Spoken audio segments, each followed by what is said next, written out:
kalau dari ikan hias itu kita kejar targetnya itu kejar warna dan juga bukan daging. Intinya itu di keindahan warna. Jadi pakan yang relatif sedikit. Jadi untuk cost produksinya nggak terlalu besar gitu. Kalau senior bilang itu jangan pelihara ikan dulu tapi mikir airnya dulu itu seperti apa itu. Istilahnya itu kata-kata senior yang di sana itu. Karena kita teman-teman komunitas kan banyak. Coba satu dulu jenis. Kalau untuk gapi itu jenisnya satu dulu atau dua minimal. Terus bisa merawat air. Terus kalau untuk mencoba jangan yang mahal-mahal dulu. Yang sekelas sedang-sedang aja lah. Pelajari dulu sampai benar-benar bisa ya, antara mungkin untuk dasarnya jantan dan betinanya. Terus pakannya apa, terus kolamnya berapa itu kan. Ukurannya berapa. Konsisten, kemudian konsisten terhadap usaha apa yang saya jalani sekarang. Terus fokus, maksudnya fokus kayak tujuanmu pengen apa, maksudnya tujuan dari ternak itu kepengen berkembang atau kepengen dapat pelanggan banyak itu seperti apa. Kalau pelanggan banyak ya kamu harus menjaga kepercayaan terhadap konsumen gitu kan.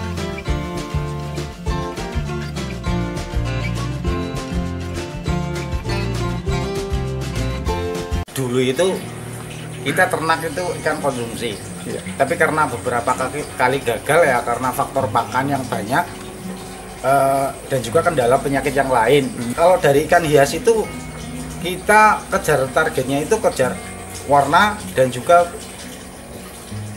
bukan daging. Intinya itu di keindahan warna. Jadi pakan yang relatif sedikit. Jadi untuk cost produksinya nggak terlalu besar itu. Untuk jenis ikan hias yang jenengan budidayakan saat ini apa aja gitu? Cenderung ke paling banyak itu gupi, kemudian moli dan plati. Itu fokus di situ saya. Istilahnya ikan live bearer. Karena sebetulnya untuk jenis ikan hias itu macamnya itu banyak banget. Macamnya banyak, terus nama-namanya juga banyak dari strain-strain.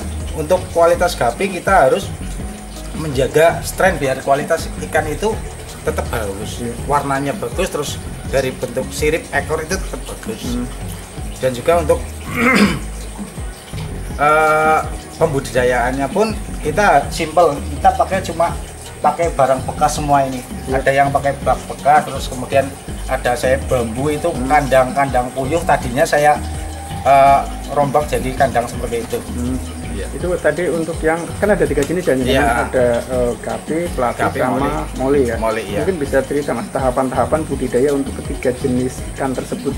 Seperti apa? Kalau jenis live bearer itu semuanya sama. Jadi kita penggabungan antara jantan dan betina itu dijadikan satu dalam satu wadah itu. Nanti kalau udah musim kawin nanti kawin. Setelah kawin itu nanti dia itu hamil. Kemudian setelah hamil itu beranak. Karena ini sistemnya bertelurnya di dalam perut, terus nanti begitu keluar dari perut itu nanti langsung berubah anakan. Burayak ya? Langsung jadi burayak, iya. Terus kemudian kalau untuk pemilihan masing-masing induk itu harus yang kualitasnya harus seperti apa supaya menghasilkan anakan yang bagus gitu? Pertama dari warna. Jadi induknya kalau udah memang benar-benar strainnya bagus itu dari warnanya cerah atau enggak, terus sinkron apa enggak, terus bentuk dorsal sirip ekor itu seperti indukan apa enggak. Jadi kalau indukan berkualitas itu udah melalui sortir yang lumayan ketat gitu. Jadi istilahnya kalau untuk kopi misalkan umur 1 bulan itu kita sortir pertama, nanti dipisah jantan dan betinanya itu untuk kualitas yang bagus. Tapi kalau untuk koloni partaian itu nggak mikir sortir itu enggak, karena kita targetnya itu kuantiti bukan kualitas gitu. Kalau kualitas kita sortir dulu, sortir minimal ya usia 1 bulan kita sortir. Kalau untuk yang kita ngejar kuantitas ya ditaruh di kolong aja, nanti kita ambil yang besar untuk dipanen gitu kan. Nanti juga untuk yang kualitas sama non kualitas juga pemasarannya itu beda ya. Segmentasi pasarnya beda ya. Iya, segmentasi pemasarannya beda, pangsa pasarnya pun beda, harganya pun beda gitu. Terus ini mas, untuk apa istilahnya tadi kan untuk yang indukan gapi lah ya. Kalau untuk yang plati dan moli sama juga seperti plati dan moli itu sama. Plati dan moli itu sama, karena kita juga plati dan moli ya ada yang kualitas, ada yang untuk pasar biasa. Kalau untuk pasar biasa itu kita nggak sortir, paling cuma sortir ukuran aja, M, L, XL gitulah. Nah, kalau untuk SL kan untuk indukan, maksudnya bakal indukan. Kalau indukan kita jualnya ya harga indukan. Kalau yang itu biasanya partai ya, per 100 atau per 50. Kalau tingkat sini paling per 10 lah ya. Per 10 aja kalau dibudidayakan udah lumayan banyak. Kalau memang dia itu konsisten, siapapun kalau beli ikan kok untuk budidaya, kalau dia konsisten, semangat, terus rajin ngurusi, pasti berkembang ya. Iya. Terus kalau untuk ini Mas, ketika memijahkan lah ya, pasangan jantan betinanya itu biasanya berapa gitu? Kalau gapi jantan 1, betina 2 nggak apa-apa. Itu kalau misalkan cuma ada itu tok. Tapi kalau banyak ya lebih cenderung banyak betinanya daripada jantannya. Kalau moli, misalkan moli golden black itu 5:1 bisa. Jantannya 1, yang 5 itu betina, itu bisa. Kalau yang pelati sama aja sebenarnya. Sama aja ya. Iya, tergantung space ruangan kolamnya berapa itu. Iya. Untuk budidaya ikan hias itu ya, itu perawatan induknya itu harus seperti apa gitu. Kemudian juga nanti pakannya ketika dia sudah beranak burayak sampai kalau perawatan itu sebenarnya mudah. Yang penting untuk airnya harus tetap bersih. Iya. Harus bersih, jangan misalkan keruh nggak apa-apa, yang penting bersih, maksudnya jauh dari amonia. Karena kita pakai kolamnya yang seperti ini, jadi kita tidak terlalu banyak pakan, tapi sering kita ngasih pakannya. Terus kemudian tidak terlalu banyak pakan biar istilahnya nggak mengendap di bawah. Kalau seumpama mengendap di bawah harus langsung segera disifon. Saya ambilin pakai selang itu disifon, nanti kan kotorannya hilang. Jadi terus tambahkan air, kan nambahin oksigen juga. Jadi istilahnya air harus dijaga benar-benar. Ini ya. Jadi kalau senior bilang itu jangan pelihara ikan dulu, tapi mikir pelihara airnya dulu itu seperti apa itu. Istilahnya itu kata-kata senior yang di sana itu. Karena kita teman-teman komunitas kan banyak. Terus untuk menjaga kualitas air tadi biasanya dilakukan penggantian air enggak, atau dilakukan penggantian air? Kalau kita ganti separuhnya, nanti tambahin separuhnya lagi. Ya kalau kena penyakit saya ganti total, poros total. Tapi harus hati-hati. Istilahnya kan kalau ikan ganti air itu nanti kan kaget, dia pasti loncat. Jadi harus ditutup, dikasih aerator biar istilahnya nyaman gitu loh. Kalau ikan nyaman pasti sehat. Dan pertumbuhannya juga lebih cepat ya. Iya, pertumbuhannya lebih cepat. Kalau untuk pakan indukan, biasanya kalau kita mau kejar target ikan itu saya kasih cacing sutra. Nah, kasih cacing sutra, nanti kalau burayak pengen bagus itu kita pakai Artemia, kalau enggak kutu air. Gitu aja. Kalau yang kualitasnya bagus, ikannya bagus, misalkan ini jenis ini, saya kasih Artemia. Nanti udah 1 minggu saya kadang kasih kutu air, karena stok saya kan budidaya sendiri. Ya kadang beli kalau pas lagi kayak kehabisan itu saya beli. Jadi ya karena hobi, jadi apa seneng itu. Jadi untuk pakannya itu untuk semua jenis ketiga ikan tadi ya? Iya. Gupi, moli, pelati, iya. Moli sama pelati ya. Sini Mas. Ini kan jenengan untuk budidaya ikan sudah cukup lama ya? Sudah mulai dari tahun berapa? Dari tahun 2018 ya. Jadi kan sudah hampir 3 tahun lebih lah ya. Itu rata-rata produksi dalam 1 bulan itu bisa sampai berapa ekor gitu? Kalau kalkulasi berapa ekor itu kita tergantung keluarnya berapa. Kalau ngitung keluarnya kan belum tentu. Setiap bulan itu pasti beda-beda. Tapi kalau yang saya per minggu itu bisa jual, ini untuk sampingan saya. Jadi saya kan cuma ada waktu hari Sabtu sama Minggu, itu saya minimal itu saya jual 5 pasang lah minimal. Itu minimal saya COD itu. Kalau hari Sabtu Minggu itu 5 pasang. Kalau banyak itu sering, maksudnya nggak terbatas itu, karena kita kan pengennya banyak, omsetnya banyak, duitnya banyak gitu loh. Kan gitu, semua pedagang pasti pengennya banyak. Ya karena yang namanya jual beli kan pasang surut, kadang sepi, kadang rame gitu loh. Tapi karena kita konsisten, Sabtu Minggu saya jualan ikan, walaupun nggak setiap hari tetap ada yang terjual. Untuk yang indukan ya? Indukan. Kalau yang mungkin yang masih ukuran kecil-kecil itu? Kecil-kecil biasanya tergantung keinginan konsumen. Kalau mintanya ukurannya M kecil ya saya layani. Ya kalau misalnya lagi kecil banget, oh enggak, berarti stoknya saya lagi kosong atau nunggu berapa minggu lagi gitu biasanya seperti itu. Ya. Kalau untuk pemasaran biasanya dengan yang dilakukan selama ini seperti apa gitu? Apakah hanya kalau saya itu cenderung ke sosial media ya, terus dari mulut ke mulut lah. Kalau dari sosial media itu saya cuma pakai Instagram sama apa namanya Facebook, WhatsApp dan gitu aja. Saya simpel, terus dari saya misalkan posting satu kali aja di Facebook, nanti kan ada yang beli testimoni, misalkan kita bagus, pasti yang lain kan kasih tahu yang lain loh, istilahnya mulut ke mulut, oh ini dari sini ini kayak gini, kayaknya seperti ini kayak gitu. Kalau udah pernah kesini ya kalau misalkan cocok ya berorder lagi, maksudnya order lagi, kalau nggak cocok ya udah biasa, atau mungkin baru lagi semangatnya beli, terus nanti beli sekali terus setelah itu nggak terawat, itu ya banyak sekali ya. Ya terus ini Mas, untuk apa ya istilahnya, kalau untuk tadi kan kebanyakan online lah ya, itu sudah sampai ke wilayah mana aja untuk pemasaran? Solo, Jogja, kemudian Tegal, Pemalang, terus Ciamis, ya Pak, pokoknya masih di sekitaran Jawa. Lah. Harga, kisaran harga untuk ikan platy seperti apa, moli seperti apa, kemudian untuk ikan gapi seperti apa yang jenengan pasarkan gitu, mulai dari indukan sampai yang iya. Kalau gapi itu kita kan semua gapi, platy, moli itu kan sesuai dengan kualitasnya. Kalau kualitasnya bagus itu kita jualnya online. Istilahnya per pasang, 2 pasang sampai 5 pasang misalkan itu. Jadi itu saya kasih harga trio. Biasanya itu saya patok 50.000 per trio biasanya kalau untuk gapi. Kalau moli nanti menyesuaikan dengan ikannya. Jenisnya kan berbeda. Kalau misalkan dari golden black kan murah. Tapi kalau untuk indukan kita jual harga indukan gitu loh. Umumnya harga indukan kan beda dengan harga yang istilahnya dipajang di toko akuarium, itu beda. Untuk gapi kan sesuai jenis biasanya beda harga. Kalau saya biasanya saya sama ratakan, semuanya sama. Kisaran berapa biasanya kalau yang reject? Paling rendah itu 30.000. 30.000-an ya? 30.000 sampai 50.000 sampai 75.000. Kalau untuk platy yang ini firecracker saya biasa ada yang dari mulai 50.000 sampai 150.000. Satu pasang? Satu pasang. Ini karena kan ada kualitas, ada jenis yang firecracker ya dorsalnya panjang sama yang lovin. Kalau yang lovin saya biasa jual itu 50.000.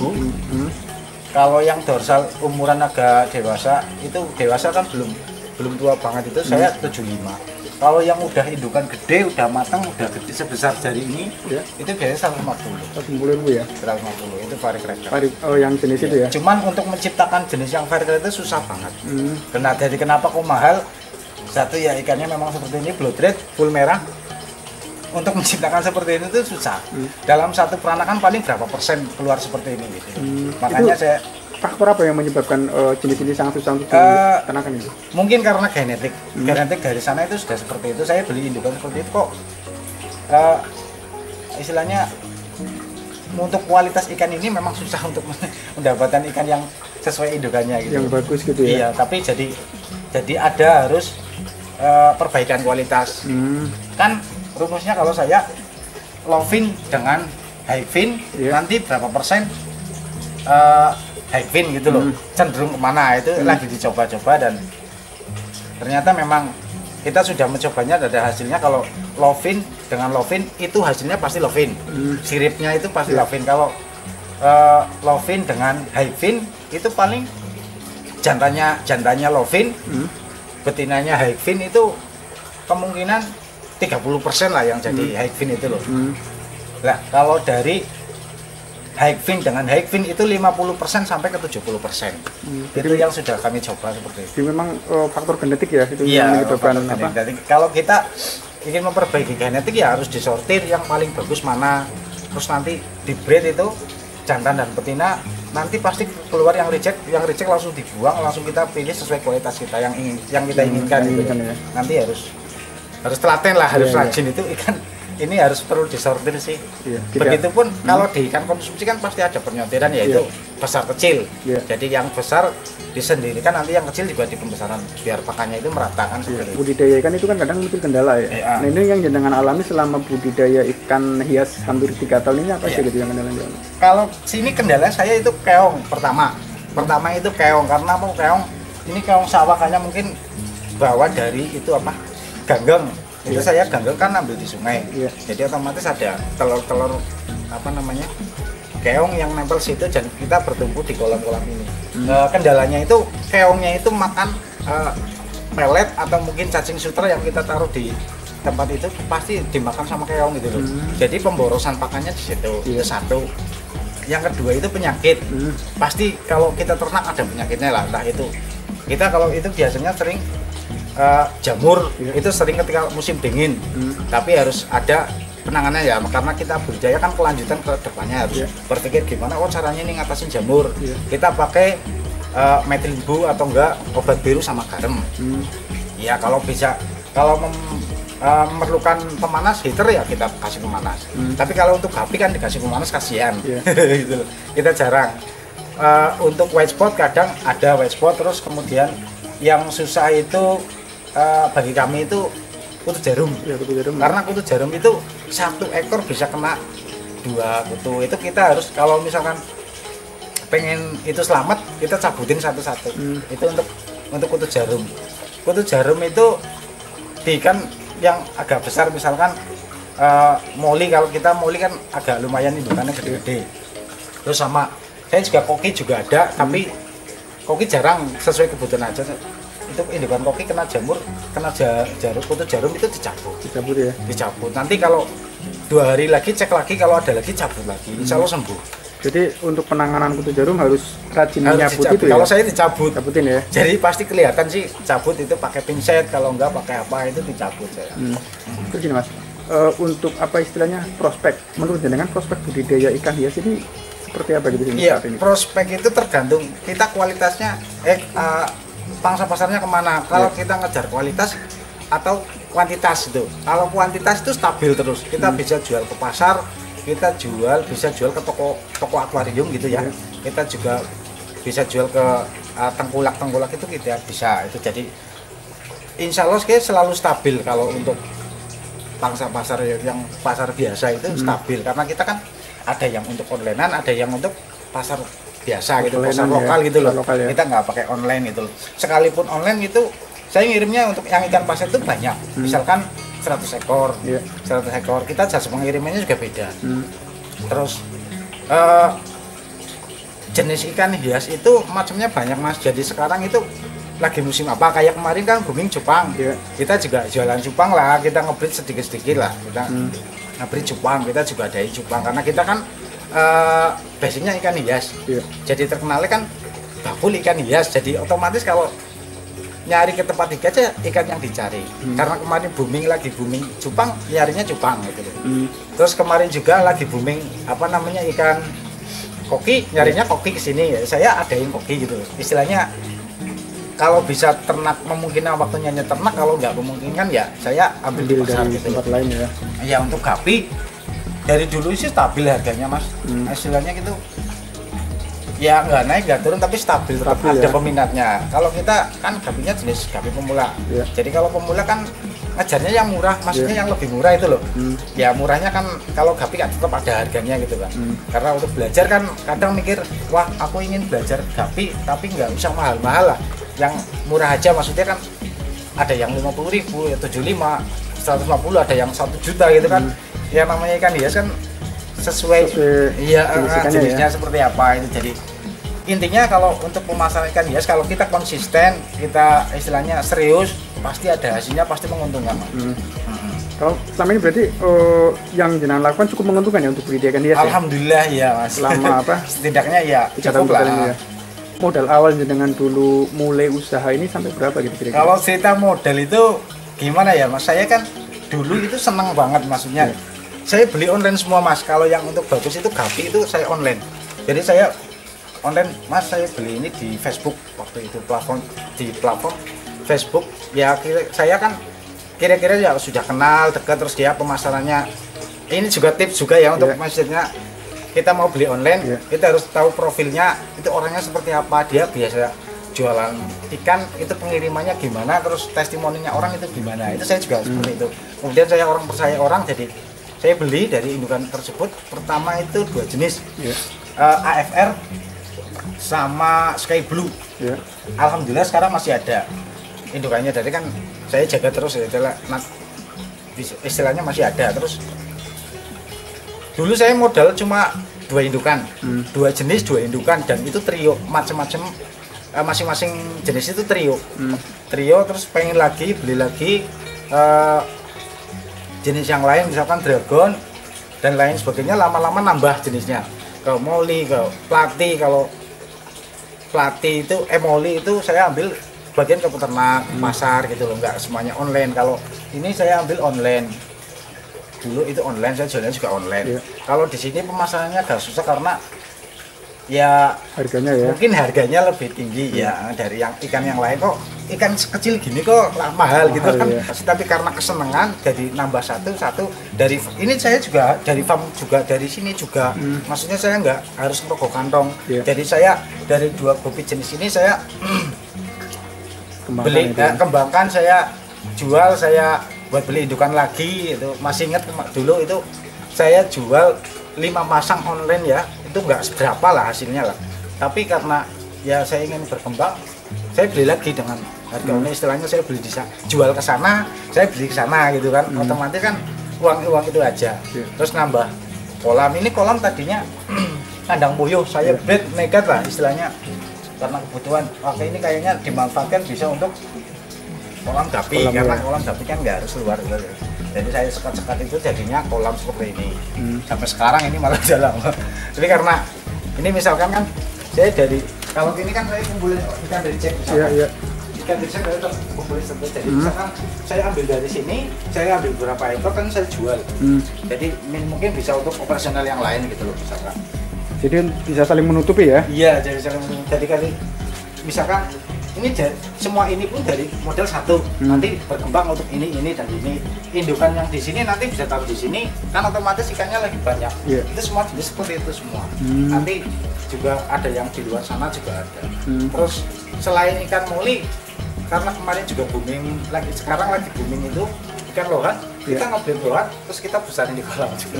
Jadi di kolam keramba. Menurut jenengan Mas, tips bagi pemula ya yang ingin budidaya ikan hias itu harus seperti apa gitu yang harus dipersiapkan itu? Kalau pemula itu coba satu dulu jenis. Kalau untuk gapi itu jenisnya satu dulu atau dua minimal. Terus bisa merawat air. Terus kalau untuk mencoba jangan yang mahal-mahal dulu, yang sekelas sedang-sedang aja lah. Karena kita itu hobi. Jadi kalau hobi kok patokannya ingin dapat duit segini, kita nantinya malah nggak jadi untung. Malah kita senang dulu ya, kita senang dulu.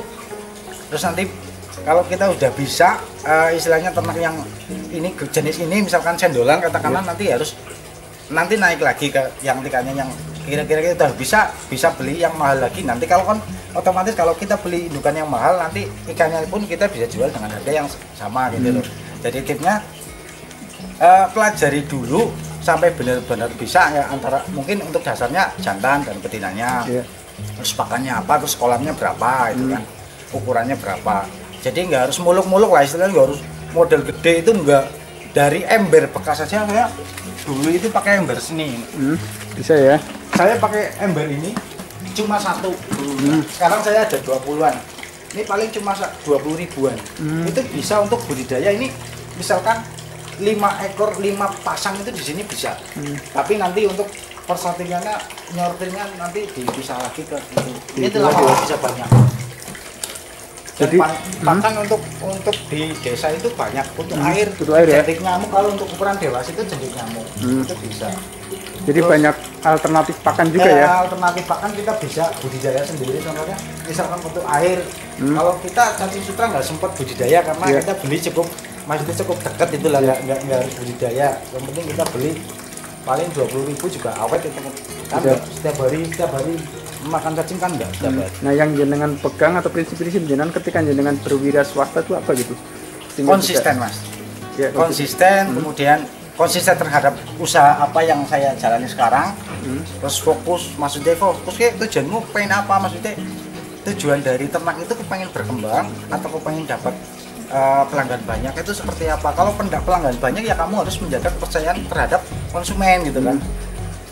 Konsumen harus benar-benar, kalau misalnya ada yang tanya dikasih jawaban, nanti dikasih arahan untuk belajar, kita kasih arahan biar nanti oh ini Mas ini budidayanya gimana, terus pakannya gimana.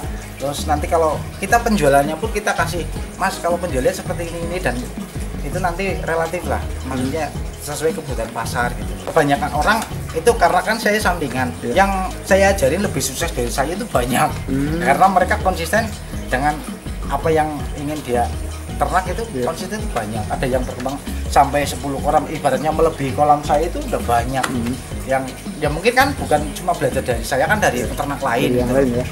Karena mungkin dia fokus, terus dia setiap hari bisa ngurusin. Kalau saya kan cuma sampingan. Tapi kalau sampingan kan saya berjalan 3 tahun 4 tahun berarti kan nyaman gitu.